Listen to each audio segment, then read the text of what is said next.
This podcast is part of the Power of Podcasting Network. Find it at powerofpodcasting.com. Today on episode number 657, Carolyn from boomtank.com almost quit her podcast, and boy, is she glad she didn't. Plus, my thoughts on the whole Anchor, Gimlet, Spotify thing, and how a 2-minute podcast can help you win $150,000 worth of podcast equipment. Hit it, ladies. The School of Podcasting with Dave Jackson.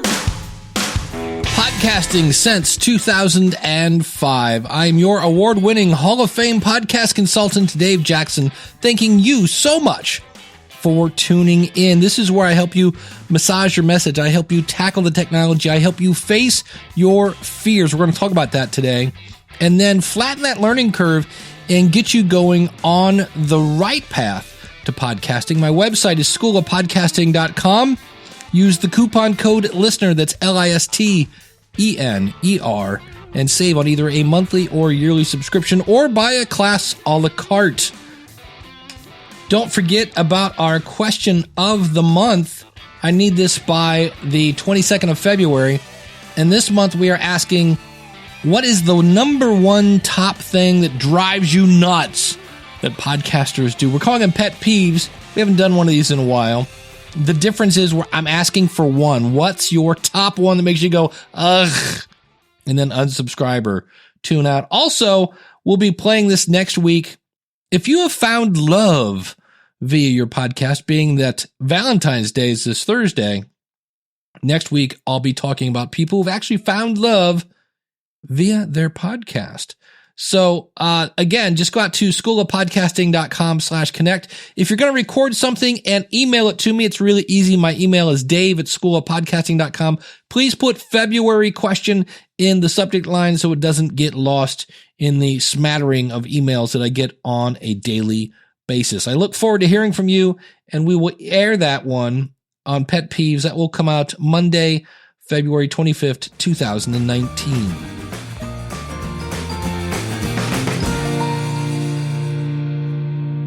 Now, the big news this week in podcasting was Spotify bought Gimlet, which kind of makes sense. It's like people that make really, really good content, although between you and me, I don't listen to any of it.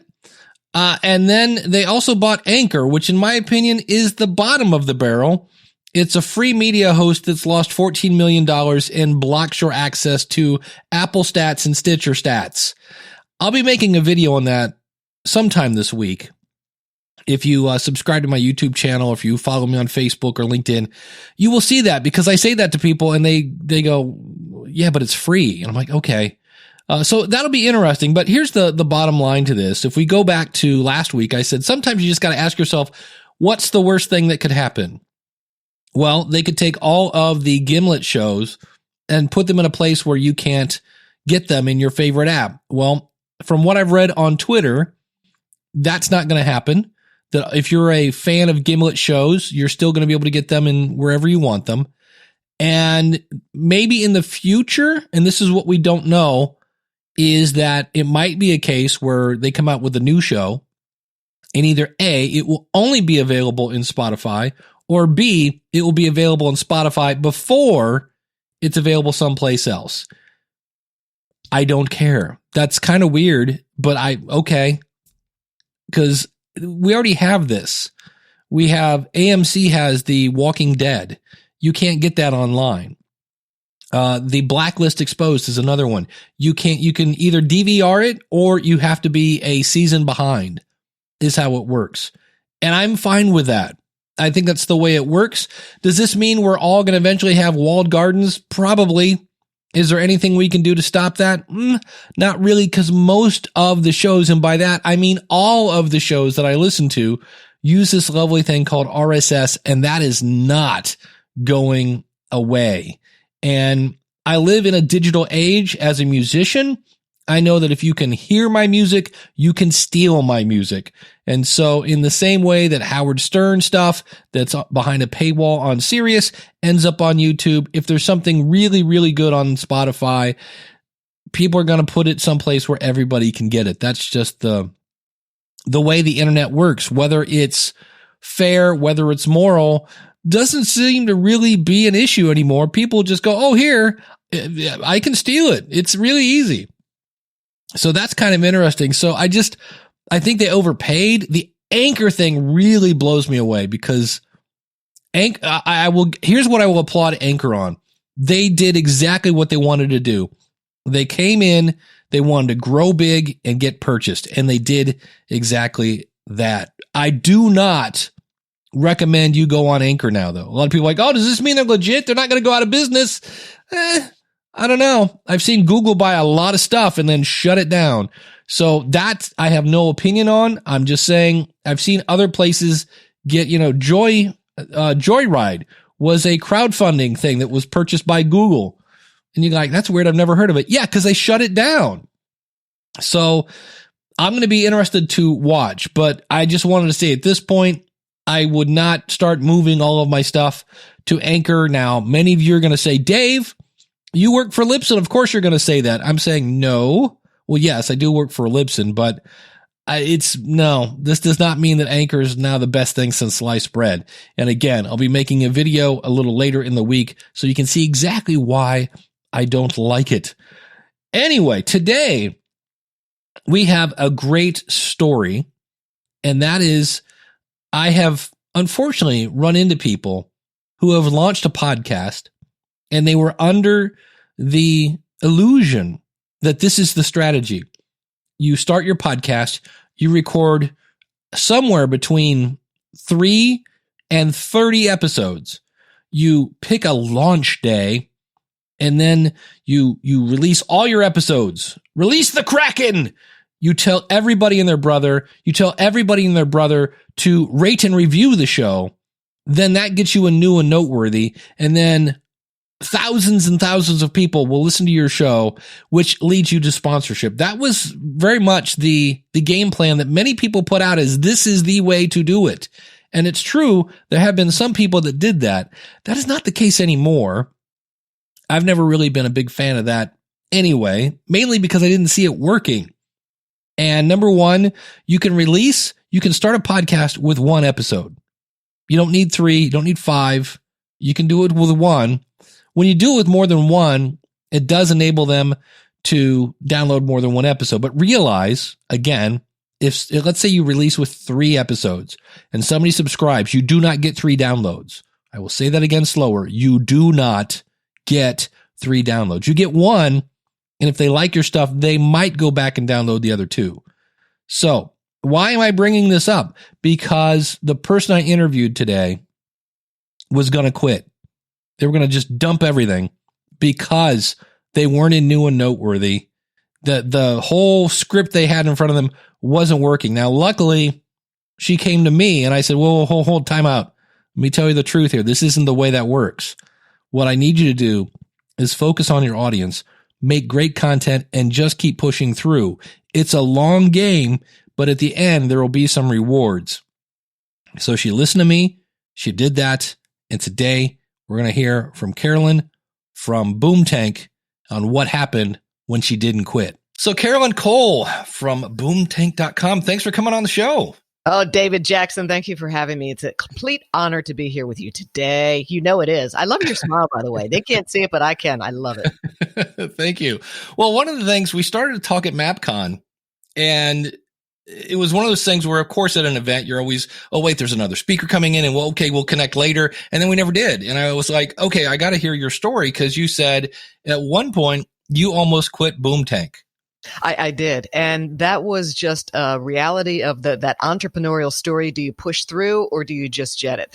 And I dug deep and I held on, and I'm so thrilled I did. So for everyone out there who has a dream, and you're going to encounter stormy waters or maybe times when things don't go as well as you planned, or you don't hit that marker when you're looking at other people's markers, it's important to step back and look at what you're doing and realize you're right on time, you're right on schedule, it's part of the process, and simply keep going. Do not abandon your dream. Do not. It's something you'll regret forever. You'll regret it. Yeah, because I remember you reached out early when you first launched to me, and we kind of did some consulting and kind of got you pointed. Were you thinking of quitting then? I'm trying to remember. It's been a while. No, you were terrific. I was actually knowing that I had to fine tune what I was doing to get more traction. And I came to you because you're amazing. You're the expert in this field. And I've met you before, actually. And I've heard you speak a few times, and I actually listened to your show. So I figured, you know what? I'm going to go right to someone who has the expertise to get me over this hump. And that was back when I explained to you, it's been 2.5 years, I think. And I contacted you because I really didn't care about new and noteworthy on iTunes. And for those who don't know what that is, if they're listening for the first time, when you launch a new show, you kind of can go to the top of the special chart as a new person, as a new podcaster, get your traction, and hopefully that gives you enough traction when you bow out of new and noteworthy, because you can't stay there forever. It's pretty much for new shows. I had not paid attention to that. I didn't care. I just wanted my show out there, great content, those kinds of things. So when I contacted you and you were my consultant, I said, did I blow an opportunity here? And should I stop Boomtank, start another show with a new name, and now go for new and noteworthy? And you said, absolutely not. Keep going with your show. It's an established show. You can't beat that. Don't abandon it. So I thank you for that, David. Awesome. Well, was that the main reason you were thinking of quitting? You just thought, wait, I didn't hit new and noteworthy, and everybody's telling me that everything in sliced bread is new and noteworthy, or what were the other factors, or just what made you think, you know what, this isn't for me? Numbers, sheer numbers. And that was the other piece of the equation that I spoke at the Mid-Atlantic Podcast Conference, MapCon. And shout out to Joe Pardo. It was a great event. Wonderful seeing you and him there and everybody else. The thing was, when I was looking at my numbers, I knew my content was really good. Where I wasn't strong at the beginning was how to market myself and the show. And I was very discouraged by the numbers. And you said, don't be. This is the long game. You will find your way. And you gave me some marketing tips that were extremely helpful. We were talking about a podcaster, and you know him. He's the one who has the horse show when nobody had the horse show, and then he just mushroomed out of control. Wonderful. And you explained to me how he went about doing what he did, and you gave me some pointers to keep going. So that was the big turnaround. It was those two things. It was, did I miss the opportunity with new and noteworthy to get an audience that iTunes was going to give me? Right. And at this point in time, should I be discouraged by numbers as a starting podcast? Because by that point, I was probably 6-8 months old. And you said, absolutely not. You said, your numbers are good. They will only keep growing, keep going, and keep fine tuning. It was great advice. And so you did. And since then, I was on your website. I've seen all sorts of fun. I know the answer to this, but what has happened since then? A lot of things have happened since then. My podcast was a bit different than other podcasters out there, because my podcast was truly a marketing arm, at least at that time. It wasn't designed to make me money per se with, say, promos or having advertisers come to me. It was another marketing channel, just like social media, just like ads would be. And as a result of that, I paid attention to the numbers somewhat, but more focused on getting out there with a message and driving ideal clients to my show so they could hear me and sign up with me. So my business grew. And as my business grew, I was discovered by an affiliate for that one time and still associated with the Steve Harvey. And I really thought it was a con. I thought it was a joke. They reached out to me by email. I said, spam, spam, spam. Good for me for being so smart and ignoring this. So I ignored it for the first month. And then they emailed again the second month and ignored it again. They emailed one more time and they said, can you contact us within 2 weeks? And if you do not contact us, we will just think that you do not want to be bothered with this and we will let you be. And I had time to reflect on that. I said, it's been 2 months and I think it's a scam, but you know what? I'm smart enough to know that. And why not? Because even if they are the real deal, I can figure out how a bigger level of play works with getting my show and my work out into the world, because I really want to help people and you do too. That's the basis of what we do. And I figured it won't hurt me if they are the real deal, if they are this big group, to talk with them and see how that bigger play works. So I reached out and I said, okay, let's talk. And it turned out they were the real deal. They were not scam. They weren't spam. I was really blessed and I'm still in their townhouse to this day as we speak. So that was a blessing. And then also as a result of the show, I was tapped for a small piece of podcast movement. I spoke at Mid-Atlantic Podcast Conference, MapCon, and I also did a TEDx talk. I did that this past August. And that's as a result of my show. And as a result of my show, I have clients, I have a business, and I've been on other shows. So it's one of those things that grows if you're consistent, as you say, and you just keep at it and also keep refining your message and you about who you are and what your message really is to the world. So how has your message changed? Because like right now it's, boom tank is where business success and happiness meet. Was that your original message, or what has changed kind of as you've gone through the last couple of years? Well, right behind me, I keep this because this is a testament. This is what I show people that I consult. But this says, Boom Tank, free your mind, unleash your spirit, build your life, create your business. It's your show. When I started, my idea was that you touch on all 5 points of the star. It's personal development, it's business, it's a whole bunch of things put in. And it was really energizing. And it was good until I realized through my growth with podcasting, you really need to define who your core message, who you are. So this is no longer my tagline. And then after this left, now you see where business success and happiness meet, because the happiness piece is so key to my work, always has been. And I didn't think it was at the forefront. So I've brought that to the fore, and I still have a passion for business. So that's the answer to that very good question. And is there any way that you're tracking these clients from your podcast? Like do you just ask them, like, how did you find me? And they go, well, I heard your podcast, or how are you? That's it. Well, that makes life easy. That's it. It's that simple. Yeah. Would you say, have you done any kind of like measurement of like life before podcasting and life after podcasting to see what kind of growth you've actually experienced? Personal growth of my own? No, like your business. Like, what was your business like before the podcast, and what is it like now? Like that you can say, wow. I didn't have any. This podcast started my business because I was a 2-decade Fortune 100 and 200 senior trial attorney. That's what I did. That was my vocation. Along the way, I got some other paper and some other specialties, and then I taught myself this. And I literally stepped away from corporate America over roughly 3.5 years ago, and I went into this business. And I always knew I needed a runway to do it, and that the show was going to be an integral part of it, because that was my voice getting out there. And it was also very important, if I just talked to people at conferences or wherever I was, Chamber of Commerce, anywhere, that I could say I had this show and please tune in to listen to me, because that if they were interested, that gave me a platform in their world. And that's how it happened. And I always knew having a podcast was going to be key to my business and to scaling my business. And it is. It remains those things. Yeah, it's kind of like an audio business card in a way. It is. It definitely is.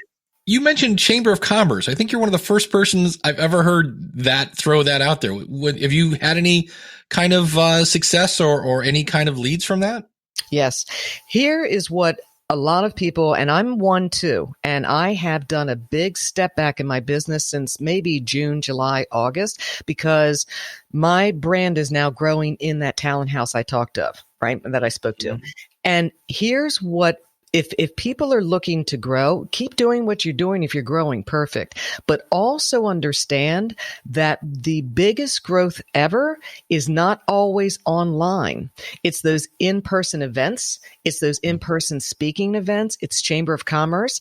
It's those kinds of things are still very real and very big. And right now, I see a lot of people struggling where they have been advertising on Facebook, their podcast, promoting, etc. That is not getting the results it did a few years ago. It's simply not. And people are like, what do we do? Well, you do what time-tested publicity and PR and getting your message out always has been. You go out and you meet people. You talk to people. David, you're a very big traveler. You do a lot of in-person engagements, right? You get the word out. You're speaking out there. And yes, Chamber of Commerce will work, but I encourage people to go bigger than that. Try for bigger events, bigger connections. All of that matters as you build your brand and get your message out there. Yeah, I'm surprised. I've tried a couple things that I really didn't think. It was like, let's see what this does. I went to one. For me, I look at podcasting as anybody who's trying to get publicity. They're trying to get their message out. And so I saw at a local library that somebody was doing a seminar on LinkedIn. And I'm like, all right, well, LinkedIn, these people are trying to get exposure on LinkedIn. And all I did was I went over because I wanted to learn how to get more exposure on LinkedIn. And they said, okay, any questions? And I said, yeah, I'm Dave Jackson from the School of Podcasting. I help people launch podcasts. And here's my question. And that's all I said. I didn't want to be I didn't want to be that guy.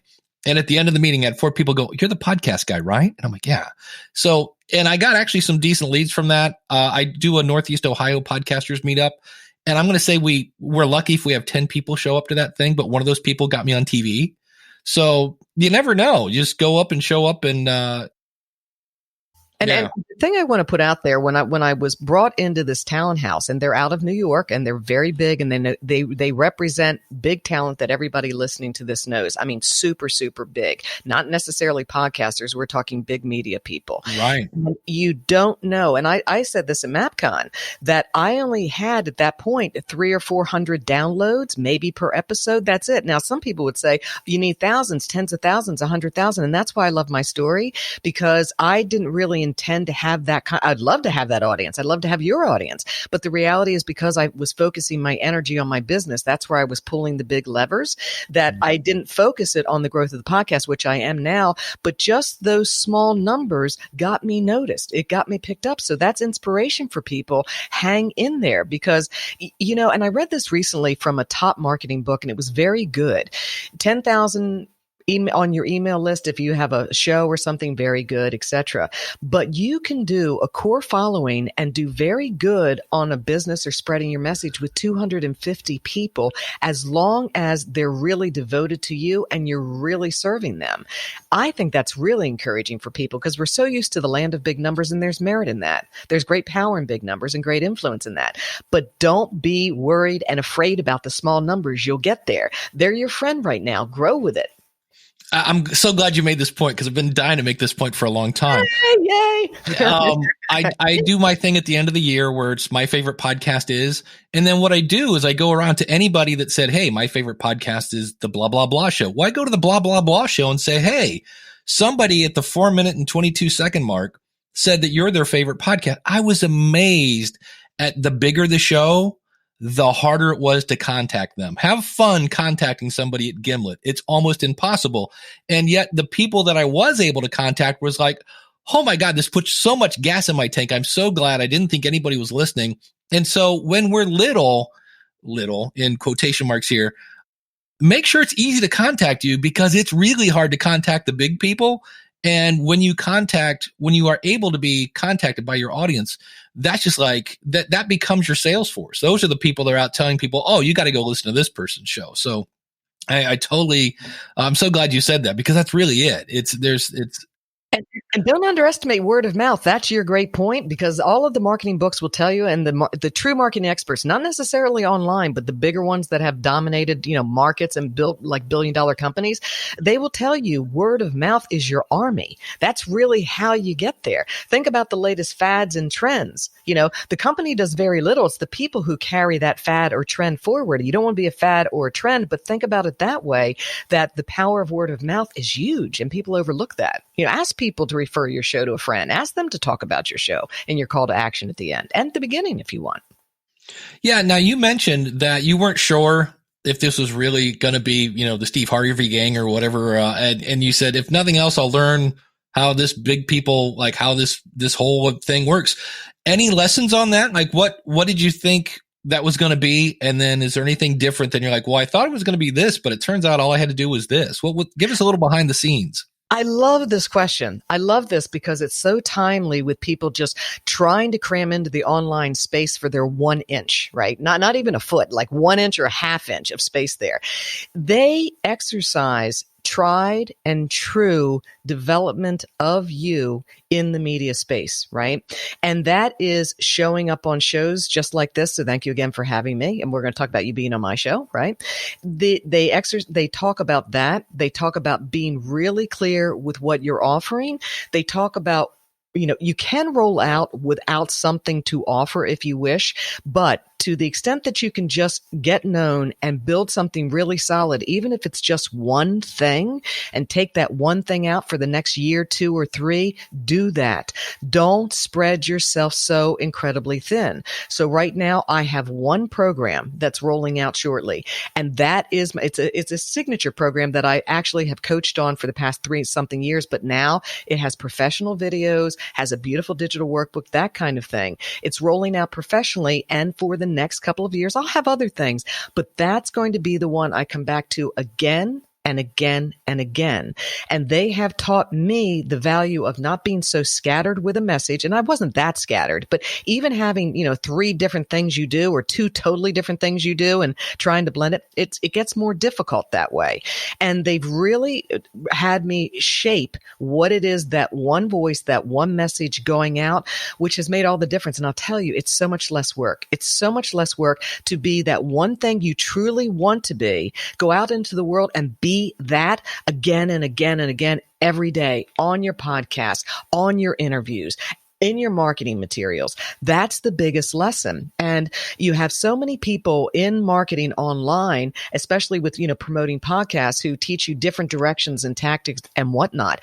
The answer is steady yourself, center yourself, be like, you teach people how to podcast, David. It couldn't be any clearer than that. Now, you could be going all over the place doing different things within that, but you're not. You're very clear and on message about what you're doing. That's how you've built who you are and your show. And that's what other people have to do. Now, if you need to change and grow, you can do that. There are ways to do that. You're not just trapped with one thing forever.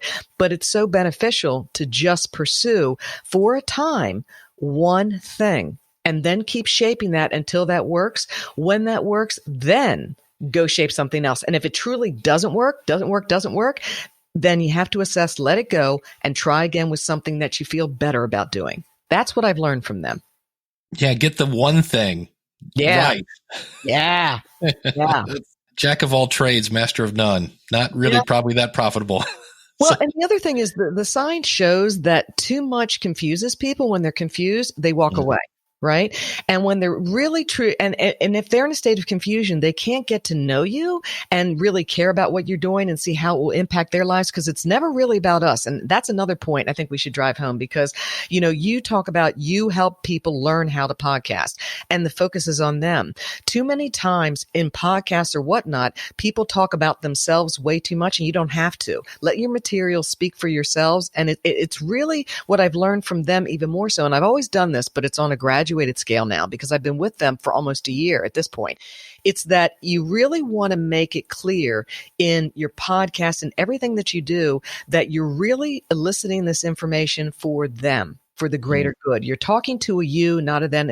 I've stopped saying, hey, everyone. No, it's, hey, you, thanks for joining us. It's one-on-one. Those kinds of things really matter, and they're not gimmicky. It's really you establishing a rapport.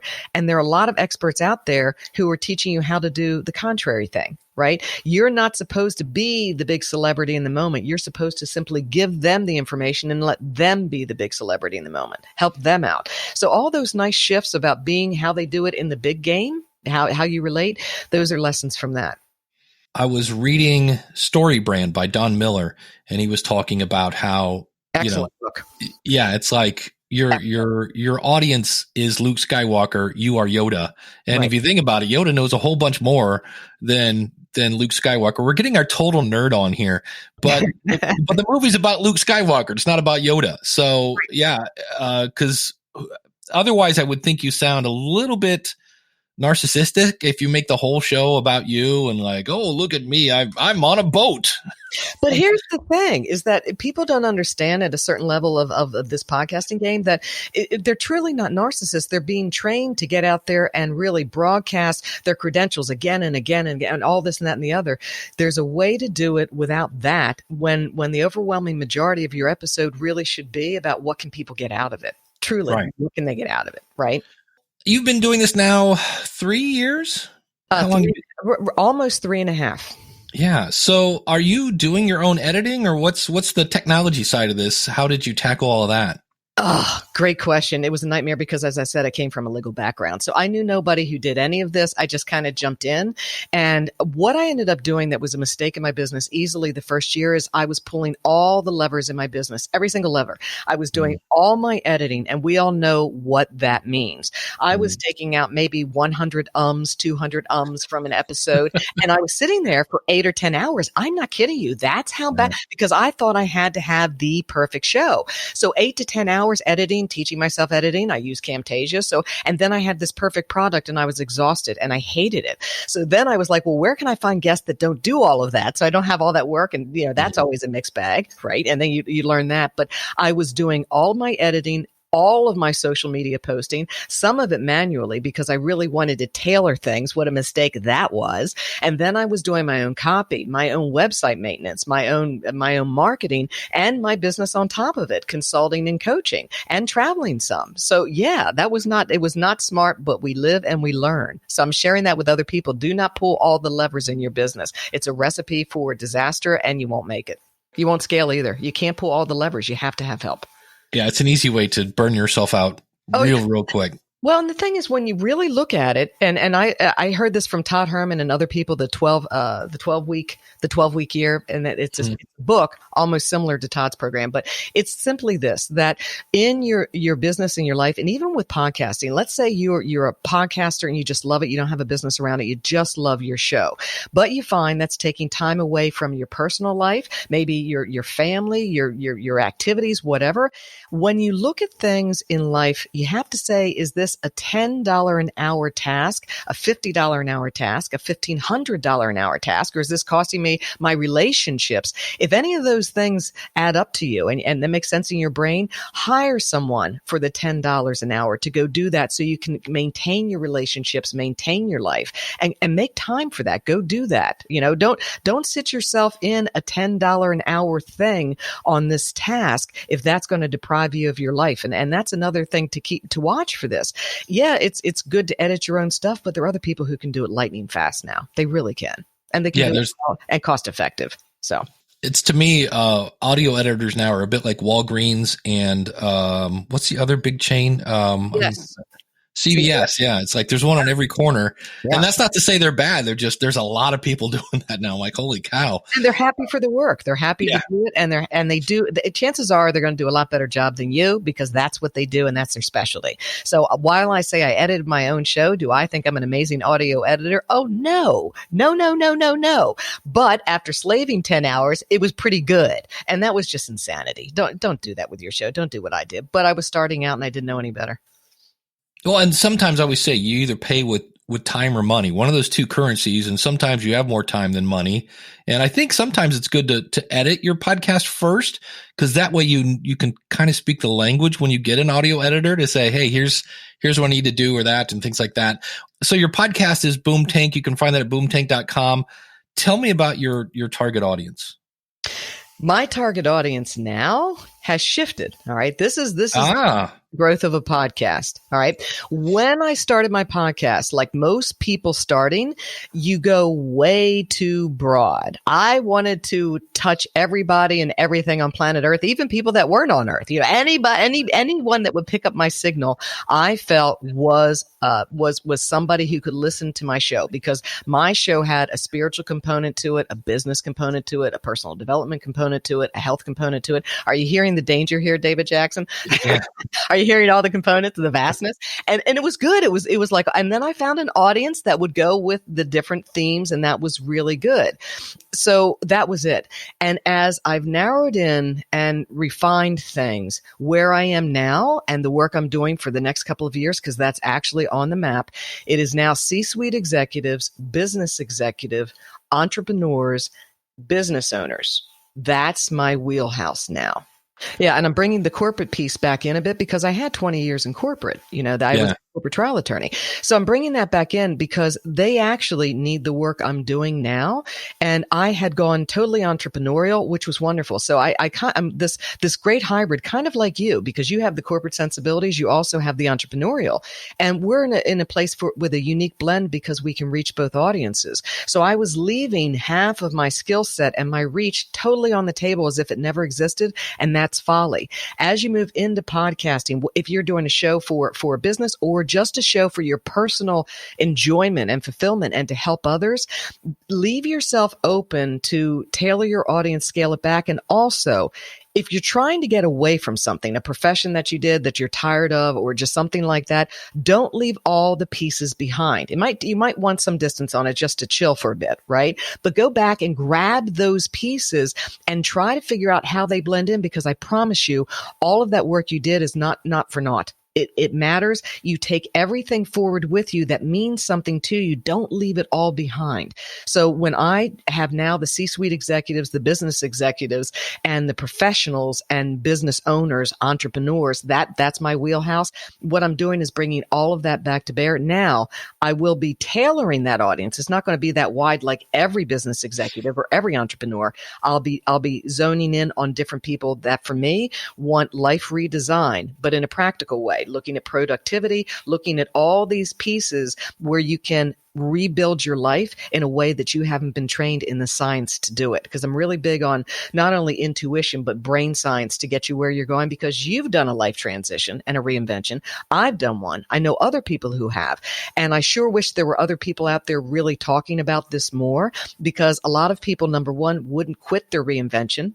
They'd go for it, keep their dream alive, and they'd really live before they died. Okay. Number two, it wouldn't be as hard. Now, everybody has their own journey. It's sacred to them, but you can really help people by saying, boy, did I go there. And I wound up with my car stuck in a corner going boing, boing, boing until I backed up and went another direction. Now I'm on the freeway. Let me help you do that. Right. And there's a place for people like you and me to help people with those conversations, because I think we're seeing a shift, and podcasting has actually done that beautifully. And you've been around forever, so you can speak to this better than I can in the podcasting world. But there's just a shift in general. And I credit the millennials for this. I love millennials. And I think that we ought to quit name calling and give them the respect, because they're changing the game. Right. They're changing the game, saying, hey, let's live, let's take care of the environment, let's do things differently. It's a wonderful change, whether you buy into it or not. And I think that their voice in the podcasting world is good, but having these larger discussions about how podcasting can add to someone's life, including your life, it's very powerful and empowering to put your voice out there and have other people join in that conversation. Amen, sister. I'm with you. I don't think there are small podcasts. You know, you can have small download numbers, but you never know who's listening. You never know.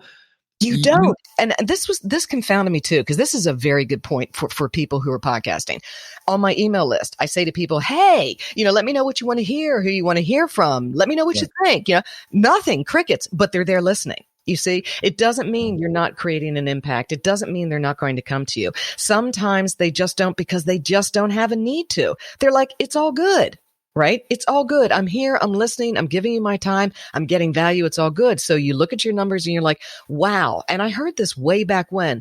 Be flattered when you have a show. If you're getting 50 consistent listeners, then be really humble about getting 100, then 150, then 200, 250. We forget. What if you were standing in a room and there were 200 people there listening to you? They came to hear you. What if there were only 50? What if there were 25?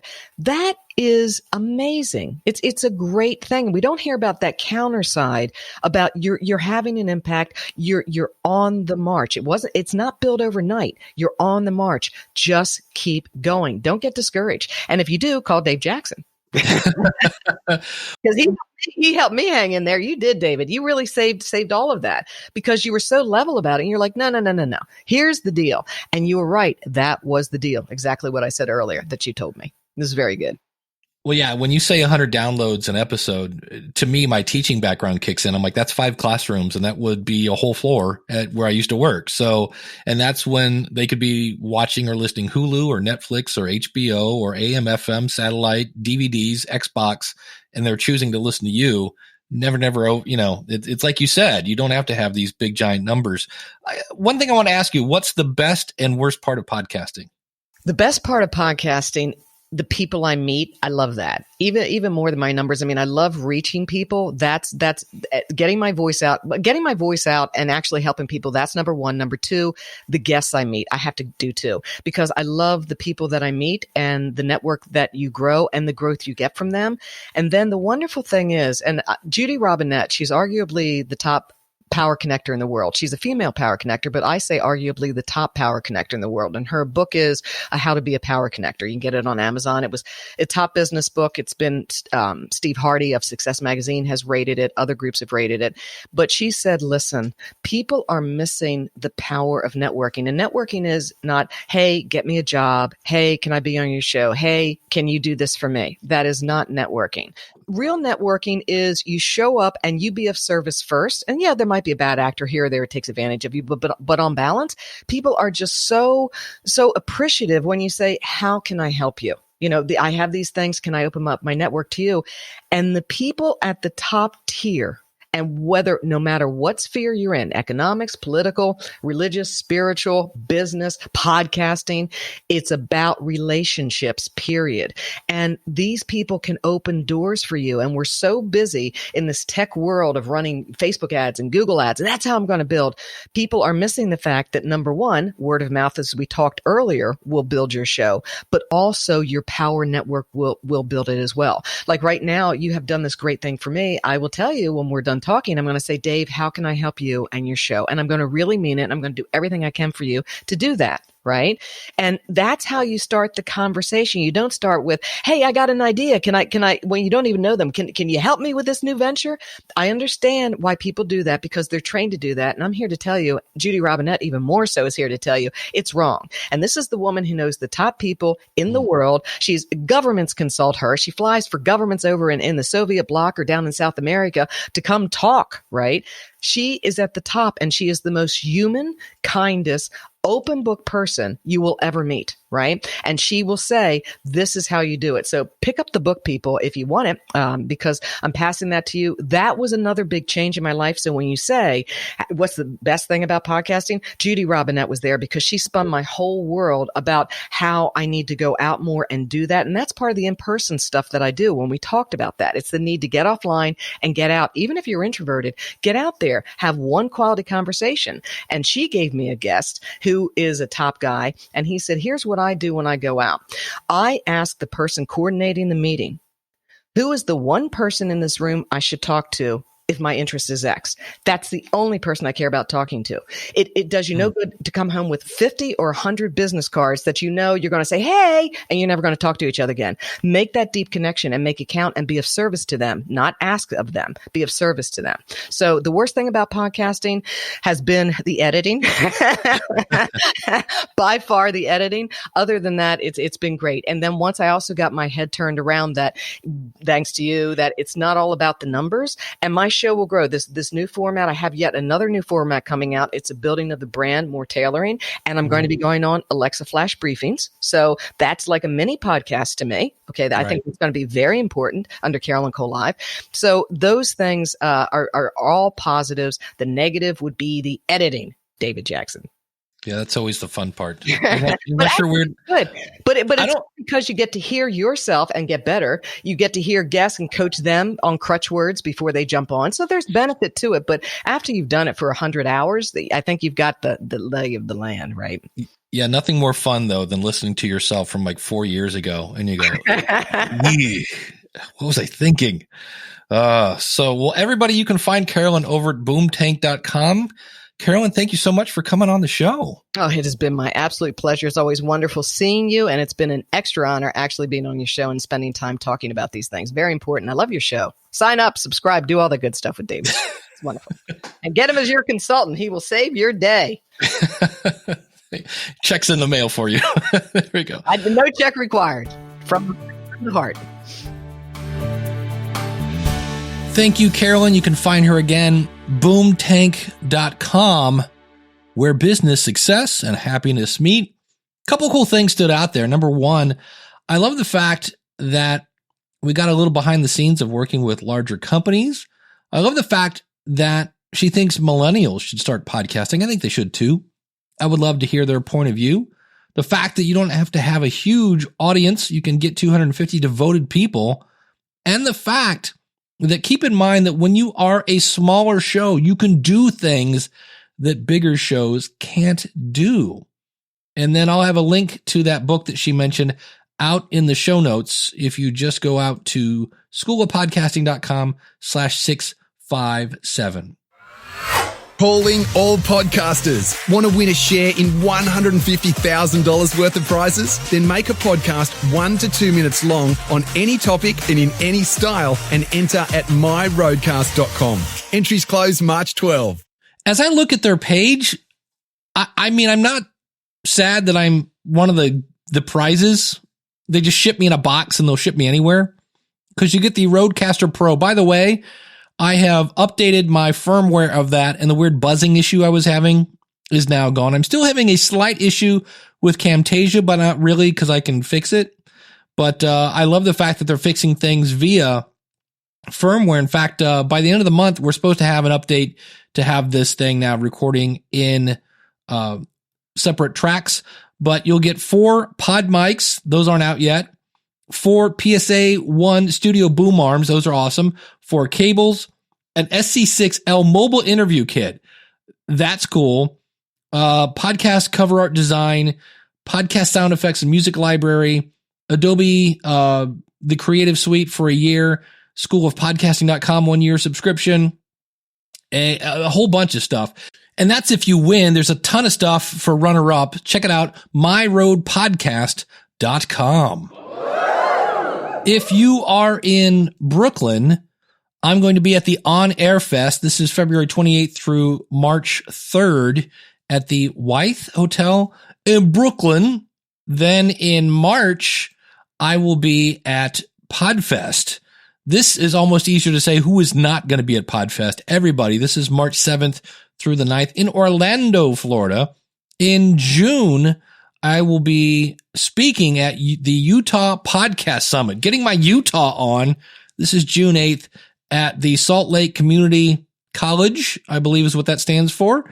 Looking forward to that. Early bird tickets end February 28th. So if you're out on the west side of the U.S., this might be something you want to look into. Of course, I'll be at Podcast Movement in August. That's always a good time as well, working for the Libsyn peeps. So if you would like to start a podcast, I would love to help you. One of the prizes of the Podcast Power Pack that we talked about last week, if you go to schoolofpodcasting.com/podcast power pack, is You Win My Content is King course. And I've been doing some things with that. I now have a revised checklist for if you're an interviewer. I have a revised checklist for making your own interview questions. And then I have a revised checklist for the guest that you can send your guest and go, hey, thanks for coming on the show. Here's some things to keep in mind. So there's a whole thing on there. I actually have some things from Eric K. Johnson, the podcast talent coach. He did a special segment for interviewing on that. That's in the School of Podcasting in the Content is King course. And of course, that's just one course that you get when you sign up at schoolofpodcasting.com/start and use the coupon code listener. That'll save you 20% off. And that walks you through everything from planning your podcast to building your website to buying the equipment to getting it on your media host, whether it's Libsyn or Blueberry or whoever you're using. And then how do I get it into Apple Podcast and Spotify and Stitcher and all that stuff? It's all there. We've got group coaching on a weekly basis. You've got the Facebook community. Check it out. schoolofpodcasting.com/start.